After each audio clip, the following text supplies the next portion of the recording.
بسم اللہ الرحمن الرحیم۔ آج قرآنی عمل بتایا جا رہا ہے۔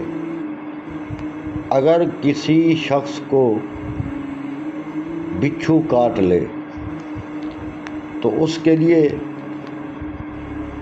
قرآن مجید کی سورہ مبارکہ سورہ ناس 21 مرتبہ اس جگہ پر انگلی رکھ کر پڑھیں۔ اگر درد ختم نہ ہو تو پھر دوبارہ 21 مرتبہ پڑھیں۔